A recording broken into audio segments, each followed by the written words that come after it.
Assalamualaikum warahmatullahi wabarakatuh. Saya Latifah Nisa Zuren, NIM 18043058.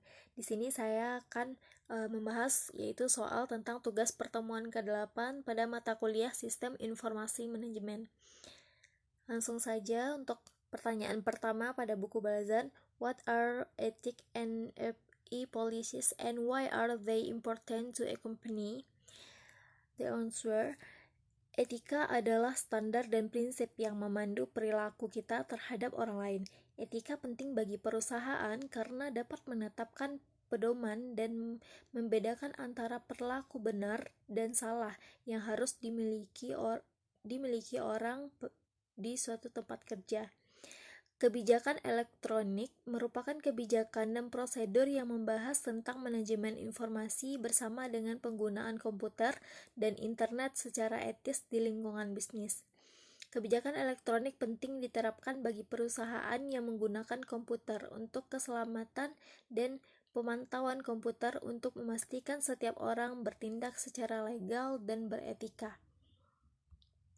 Lanjut, pertanyaan kedua. What is the correlation between privacy and confidentiality? Privasi adalah kemampuan satu atau kelompok individu untuk mempertahankan kehidupan personalnya dari publik. Privasi merupakan hak atas diri sendiri untuk tidak ingin dicampuri oleh orang lain. Kerahasiaan adalah sebuah status atau keadaan di mana hal-hal tertentu menjadi tertutup bagi pihak-pihak yang tidak seharusnya memiliki akses dan meliputi semua hal yang bersifat lisan maupun tulisan mengenai suatu hal yang terjadi sebelumnya ataupun yang akan direncanakan. Privasi terkait dengan kerahasiaan, namun keduanya berbeda karena kerahasiaan menyimpan pesan atau informasi apapun dari siapapun yang tidak berwenang.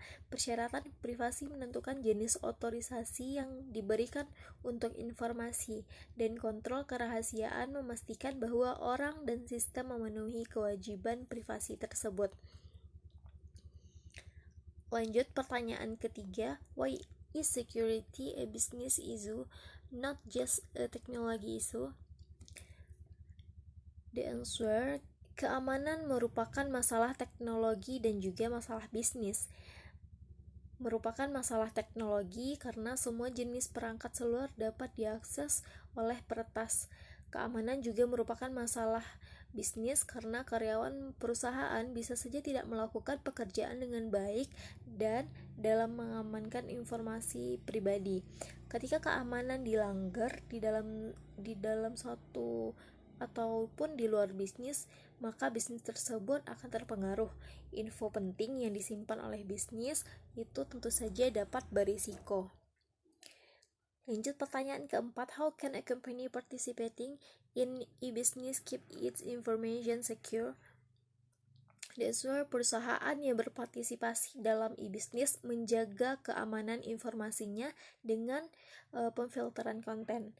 Organisasi menggunakan perangkat lunak yang memfilter konten seperti email untuk mencegah transmisi info yang tidak sah. Ini dapat membantu mencegah info bisnis online. Bisnis online juga dapat menginskripsi file untuk mengacak informasi sehingga tidak dapat diretas. Firewall juga penting untuk disiapkan karena mencadangkan data dan menyimpannya di tempat yang aman akan membantu keamanan bisnis. Perangkat lunak pendeteksi gangguan, pemantauan penuh waktu untuk arus lalu lintas online. Lalu lanjut, pertanyaan pertama pada buku Loudon. What ethical, social, and political issues are raised by information system? Masalah etika, sosial, dan politik utama yang diangkat oleh sistem informasi berpusat pada hak dan kewajiban properti, akuntabilitas dan kontrol, kualitas sistem, dan juga kualitas hidup. Terdapat 5 dimensi moral utama yang mengikat masalah etika, sosial, dan politik dalam masyarakat informasi. Dimensi moral tersebut yakni hak dan kewajiban informasi, hak dan kewajiban properti, akuntabilitas dan kontrol, kualitas sistem, dan kualitas hidup. Next, pertanyaan kedua, what specific principles for conduct can be used to guide ethical decisions? Berikut langkah-langkah dalam analisis etika, yaitu yang pertama, identifikasi dan jelaskan fakta secara rinci. Lalu, definisikan konflik atau dilema dan identifikasikan nilai-nilai tingkat tinggi yang terlibat. Lalu identifikasi pemangku kepentingan, kemudian identifikasi opsi yang dapat diambil secara wajar, lalu identifikasi konsekuensi potensial dari pilihan yang diambil, identifikasi dan jelaskan 6 prinsip etika. Adapun 6 prinsip etika tersebut yaitu yang pertama ada aturan emas, yaitu lakukan kepada orang lain sebagaimana Anda ingin diperlakukan. Lalu yang kedua, imperatif kategoris Immanuel Kant, yaitu dalam suatu tindakan tidak tepat untuk dilakukan dalam suatu tindakan yang tidak tepat untuk dilakukan semua orang, itu tidak tepat untuk siapapun. Lalu yang ketiga, aturan perusahaan Descartes. Di sini, jika suatu tindakan tidak dapat dilakukan berulang kali, maka tindakan tersebut tidak benar sama sekali. Lalu prinsip yang keempat, prinsip utilitarian, yaitu ambil tindakan yang mencapai nilai yang lebih tinggi atau yang lebih besar. Yang kelima, prinsip penghindaran risiko. Di sini kebalikan dari prinsip utilitarian, yaitu mengambil tindakan yang menghasilkan kerugian paling kecil atau biaya potensial paling kecil. Lalu yang keenam, aturan etis tanpa makan siang gratis. Di sini maksudnya asumsikan bahwa hampir semua benda berwujud dan tidak berwujud dimiliki oleh seseorang kecuali ada pertanyaan khusus yang sebaliknya. Prinsip-prinsip ini harus digunakan dalam hubungannya dengan analisis etika. Next, pertanyaan pertama pada buku Kelly. Is using AC mannequins is stores an ethical practice? Why or why not? Support your answer. The answer yes. Menggunakan boneka AC di toko merupakan praktik etis. Toko merupakan tempat umum yang biasanya memiliki kamera untuk tujuan keamanan. Oleh karena itu, pelanggan berharap untuk direkam saat mereka memasuki toko. Pengecer yang menggunakan kamera untuk mendeteksi pencurian dan memposting pemberitahuan yang memperingatkan pelanggan bahwa mereka mungkin difilmkan atau direkam tidak bersalah atas pelanggaran etika. AC dilindungi oleh lisensi televisi sirkuit tertutup pengecer karena tidak menyimpan data apapun. Selain itu, praktik ini memungkinkan pengecer untuk mengumpulkan data demografis dan pola belanja pelanggan untuk meningkatkan pengalaman belanja mereka sambil menjaga semua identitas tetap anonim. Next, pertanyaan kedua, if stores notify people that they may be filmed, do the store have indicate how they might be filmed? What are the ethical implications of how stores make this notification? Yes, toko harus menunjukkan bagaimana orang atau pelanggan difilmkan atau direkam. Jika tidak, ini dapat dianggap sebagai pengumpulan data pribadi tanpa persetujuan. AC merupakan teknologi yang relatif baru dan banyak orang yang tidak menyadarinya.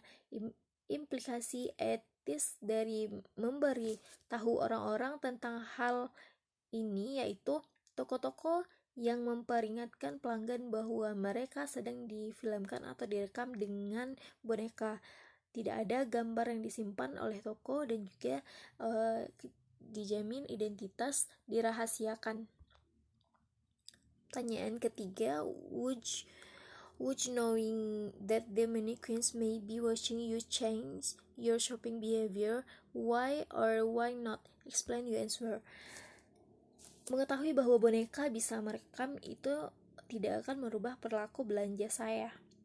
karena toko memasang mannequin berguna untuk melihat aktivitas pengunjung dan meningkatkan keamanan toko. Ini juga untuk kenyamanan pengunjung jika terjadi hal-hal yang tidak diinginkan, seperti jika terjadi suatu barang kehilangan, maka dapat dilihat pada mannequin tersebut atau rekaman tersebut. Maka saya tidak perlu khawatir selama saya tidak melakukan pelanggaran hukum atau pelanggaran etika.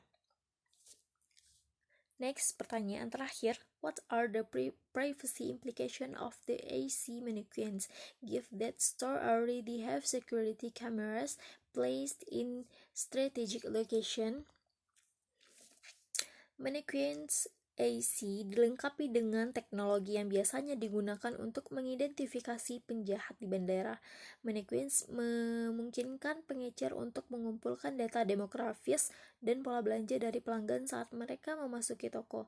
Dari luar AC terlihat seperti mannequin biasa, namun secara internal, kamera di satu mata memasukkan data dalam perangkat lunak profil demografis untuk menentukan usia, jenis kelamin, dan ras setiap pelanggan.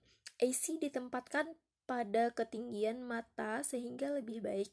AC menjaga identitas pelanggan dan juga AC dilindungi oleh lisensi sirkuit tertutup yang tidak menyimpan gambar apapun.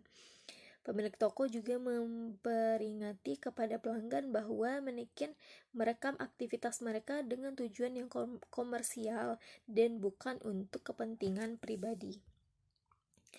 Baik, mungkin hanya sekian yang dapat saya sampaikan. Terlebih terkurang mohon maaf. Terima kasih. Wassalamualaikum warahmatullahi wabarakatuh.